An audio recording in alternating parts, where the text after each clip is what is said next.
Sir অসমত duplicate মানে ration card বহু আছে। বহুত আছে। ওকে। ডুপ্লিকেট ৰেচন কাৰ্ড বহু আছে, তেতিয়াহ'লে মানে কি কৰা যায়? ভাবি ডিপাৰ্টমেণ্টত আলোচনা কৰিলোঁ। উম, তেতিয়া মুখ্যমন্ত্ৰী ডাঙৰীয়াৰ লগত আলোচনা কৰিলোঁ কথাষাৰ উম, যে মই এটা কথা ভাবিছোঁ, আপুনি যদি পাৰ্মিশ্যন দিয়ে, যে আমি কম্পালচাৰীভাৱে আমি ৰেচন কাৰ্ডৰ লগত আমি আধাৰ কাৰ্ডৰ লিংকেজ কৰিব দিওঁ। ওকে।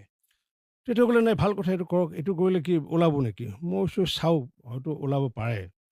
তাৰপিছত আমি এপিল দিলোঁ উম, ডিপাৰ্টমেণ্টৰ পৰা যে um, it's and every ration card হোল্ডাৰে মাষ্ট মানে আধাৰ কাৰ্ডৰ লগত লিংকেজ কৰিব লিংকেজ লাগিব। কৰিব লাগিব।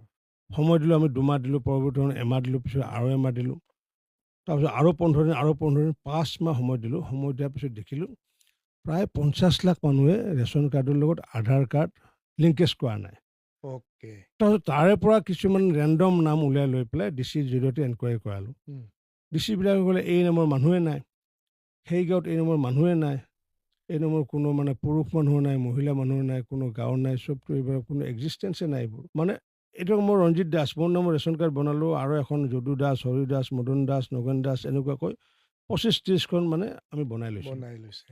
এতিয়া যেতিয়া আমাক আধাৰ কাৰ্ড লিংকেজ কৰাৰ কথা আহি গ'ল, উম, ৰঞ্জিত দাসৰ নামত ৰেচন কাৰ্ড আছে, আধাৰ কাৰ্ড আছে, উম, লিংকেজটো হৈ গ'ল। হৈ গ'ল। এই যে মধু দাস, যদু দাস, হৰি দাস, নগেন দাস, এইবোৰতো নাই, আধাৰ কাৰ্ড নাই। নাই। এইবোৰ তেতিয়া জল পটকৈ ওলাই গ'ল। তেতিয়া গ'ল। 50 লাখ, আৰু আমি চাৰেণ্ডাৰ কৰা মানে প্ৰায় 10 লাখ, উম, 60 লাখ, আৰু 2.5 লাখমান মানে ঢুকাইছিল। উম, 62 লাখ মানুহক ৰেচন কাৰ্ড দিয়া হৈ গ'ল। উম, জানুৱাৰী মাহত দিছিলোঁ 42 লাখ মানুহক, এতিয়া আমাৰ 20 লাখ মানুহৰ ডিষ্ট্ৰিবিউশ্যন চলি আছে। ওকে।